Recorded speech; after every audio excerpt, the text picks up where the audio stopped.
भक्तिभाव से परिपूर्ण चैनल कर्म योनि में आप सभी का हार्दिक अभिनंदन है। दोस्तों, ऋषि मैत्रेय महाभारत कालीन एक महान ऋषि थे। ये महर्षि पराशर के प्रिय शिष्य और उनके पुत्र वेद व्यास के कृपा पात्र थे। इन्होंने ही दुर्योधन को श्राप दिया था, जिससे उसकी मृत्यु भीमसेन के हाथों हुई। इनका नाम इनकी माता मित्रा के नाम पर पड़ा और इन्हें अपने पिता कुशरव के कारण कौसारन भी कहा जाता है। वैसे तो इन्हें महर्षि पराशर ने समस्त वेदों और पुराणों की शिक्षा दी थी, किंतु ये विशेषकर विष्णु पुराण के महान वक्ता के रूप में विश्व प्रसिद्ध थे।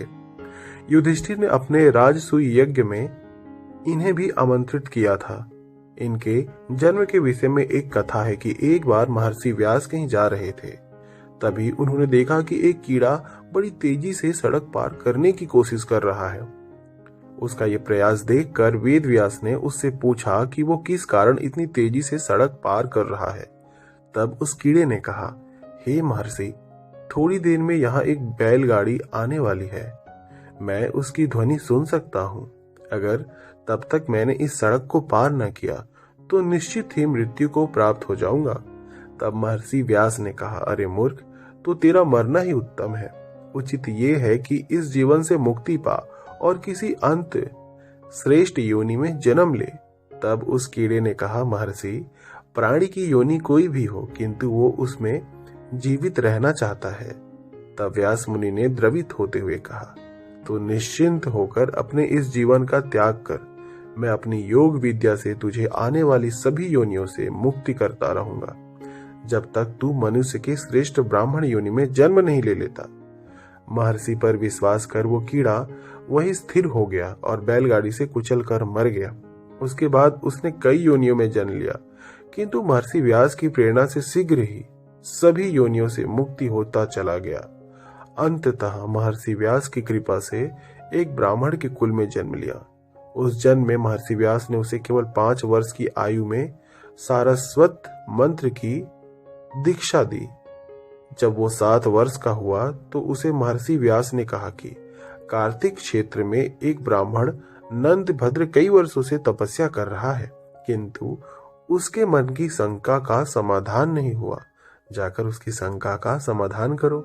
उनकी आज्ञा से वो बालक नंद भद्र के पास पहुंचा और उनसे उनकी शंका पूछी। केवल 7 वर्ष के बालक के मुख पर ऐसा तेज देखकर नंद भद्र ने उससे जीवन और मृत्यु के कई रहस्य पूछे और अपनी शंका का समाधान किया। नंद भद्र को निशंक कर उस बालक ने बदुहक तीर्थ में लगातार 7 दिनों तक सूर्य मंत्र का जाप करते हुए अपने शरीर को त्याग दिया। वही बालक अगले जन्म में पुनः ब्राह्मण योनि में कुशराव और मित्रा के पुत्र के रूप में जन्मा और उसका नाम मैत्रेय पड़ा। उस जन्म में महर्षि व्यास ने ही उसे अपने पिता पराशर के पास भेजा, जिन्होंने उसे अपने शिष्य के रूप में स्वीकार किया।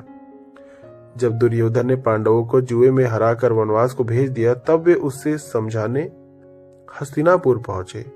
हस्तिनापुर में भीष्म, विदुर और महाराज धृतराष्ट्र ने उनका बड़ा आदर किया और उनकी आज्ञा से दुर्योधन को वहां बुला भेजा।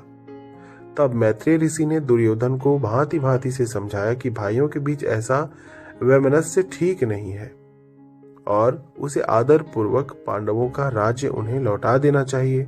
किंतु जब तक मैत्रेय ऋषि उसे उपदेश देते रहे, वो लगातार हंसते हुए अपनी जंघा को ठोकता रहा।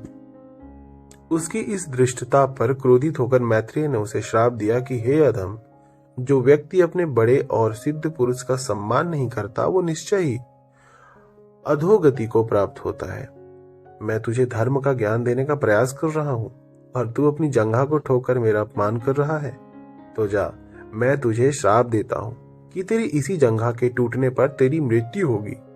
मैत्रेय ऋषि के इस श्राप के कारण ही भीमसेन ने युद्ध में दुर्योधन की जंघा तोड़कर उसका वध किया था।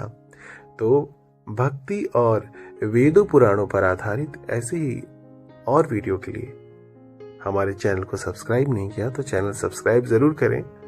माता रानी की कृपा आप पर और आपके पूरे परिवार पर सदैव बनी रहे। जय माता दी।